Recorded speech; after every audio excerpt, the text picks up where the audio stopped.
basta wag kang papasok sa isang relasyon na nagbunga sa mali. Wag kang Wow, revelation yan, Yes, ah. wag kang papasok, wag ka, as long as wala ka nasasaktan tao, okay yun. Pero pag may nakasakit ka na ibang, hindi ka magiging masaya kasi. So, atras ka na. Pag taken na. Wag ka nang mapila. Wag ka nang Regardless. umiksena.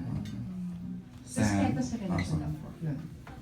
What would be your character's advice to... Kasi my character is the one sobrang confused eh. So, his advice is parang pumili ka, mag-decide ka. Ayun. Hindi mo alam kung anong gusto mo, mag-decide ka. Ang mukhang maganda yung character ni Sam, ano? Parang okay na, biglang di na, okay na, parang ganun, di ba? Z, your character kay Christian naman. Ano bang, pwede bang ipayo kay Christian? Push mo lang yan, gano'n. Todo lang, gano'n.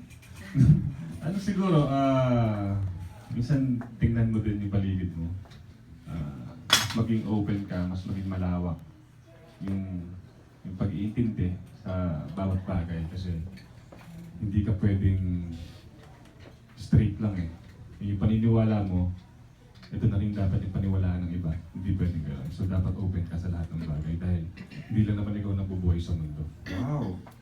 So, Interesting, parang ha? relationship kasi hindi mag-work ng ikaw lang. Parang dapat teamwork. Kasi kaya namin happy-happy ka lang dito, eh, no? Pero from what you said ngayon, binibigay niyo ng ibang flavor yung character ni Christian. Galing ko, di ba? Sorry lang. Okay, Kuya Ted?